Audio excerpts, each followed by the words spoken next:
Praise the Lord. I am Amruta Joseph Sikvera. I am so happy to be with you. And now we are going to meditate. Letter of Philippians, chapter 4, verse 6. फिलिपिकारास पत्र, 4 अध्याय, 6 वचन आज आपण पाहणार आहोत. कशाविषयीही चिंताक्रांत होऊ नका, तर सर्व गोष्टीविषयी प्रार्थना व विनंती करून आभार प्रदर्शनासह आपली मागणी देवाला कळवा. हालेलुया. खरंच खूप सुंदर असं देवाचं हे वचन आहे. वचन काय सांगतं? वचन काय सांगतं की कशाविषयीही चिंताक्रांत होऊ नका, कुठल्याही गोष्टीबद्दल चिंता करू नका, तर सर्व गोष्टीविषयी प्रार्थना करा, देवाला विनंती करा.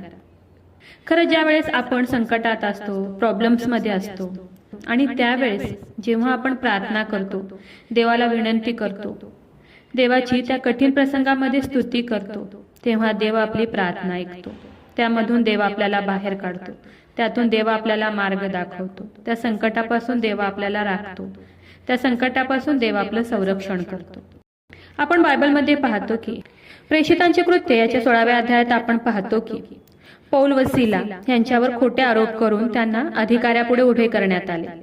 तेव्हा लोक त्यांच्यावर उठले आणि लोकांनी त्यांची वस्त्रे फाडून काढली, त्यांना छड्या मारण्याची आज्ञा केली, त्यांना पुष्कळ फटके मारले आणि त्यांना बंदीशाळेत टाकण्यात आले आणि त्यांचे पाय खोड्यात अडकवण्यात आले.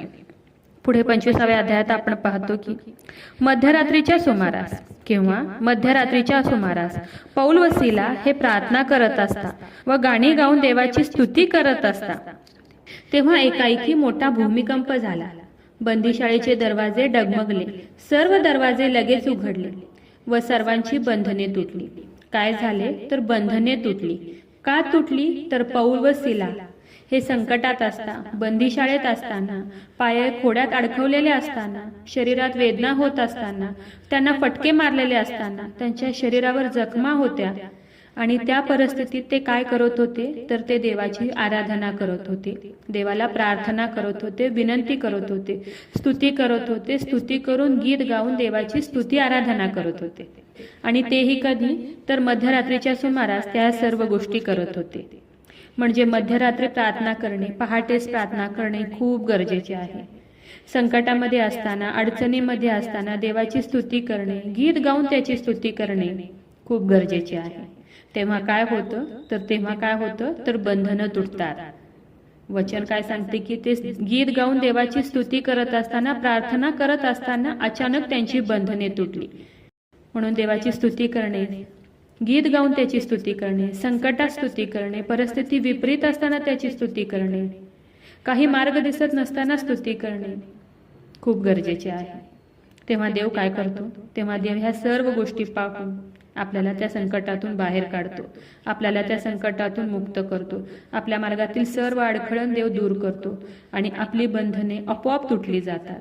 केव्हा? जेव्हा आपण संकटात, विपरीत समयामध्ये, वाईट अशा वेळी देवाची गीत गाऊन स्तुती करतो, देवाला विनंती करतो, प्रार्थना करतो, तेव्हा आपली बंधने तुटली जातात. आज तुम्हाला असं वाटतं का की तुम्हीही बंधनात आहे? तर एक काम करा, आज तुम्ही देवाची स्तुती करा, गीत गाऊन त्याची स्तुती करा, विनंती करा, प्रार्थना करा, अश्रुपूर्ण नयनाने देवाला हाक मारा, हात उंच करून त्याची स्तुती करा, गीत गाऊन त्याची स्तुती करा.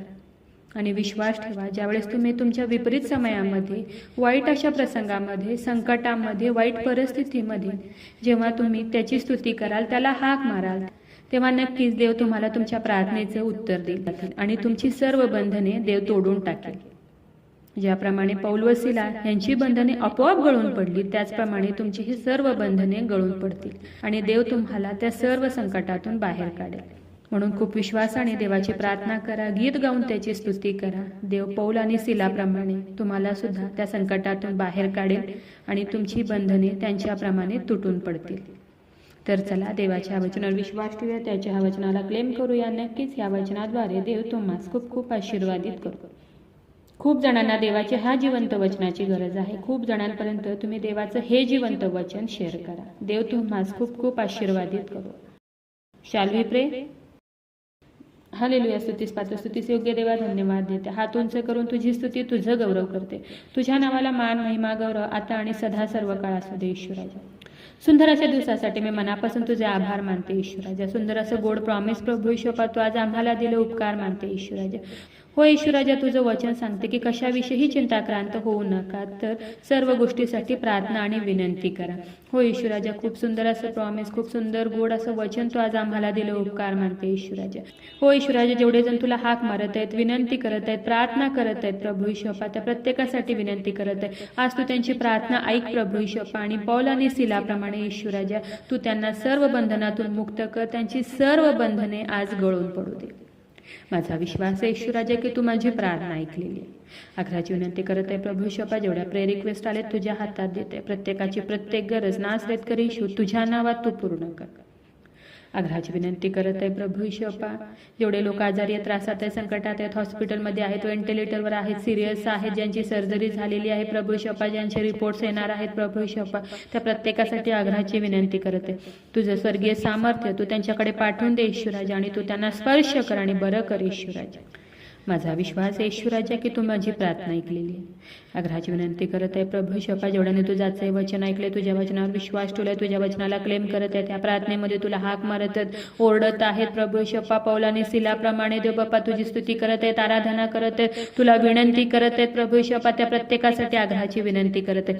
त्यांच्या शरीरामध्ये असलेल्या सर्व रोगांना मी नासरेतकर येशू ख्रिस्ताच्या नावात आज्ञा करत आहे, कमांड करत आहे. शरीरातील सर्व आजार, दुखणं, व्याधी, रोग येशूच्या नावात निघून जाऊ दे प्रभू. येशू ख्रिस्ताच्या नावात शरीरातील सर्व रोग व्याधी निघून जाऊ दे. हो ईश्वराजा, तू त्यांना स्पर्श कर आणि बरं कर ईश्वराजा. माझा विश्वास आहे ईश्वराजा की तू माझी प्रार्थना ऐकलेली आहे. आय प्रे in the name of Jesus. Amen.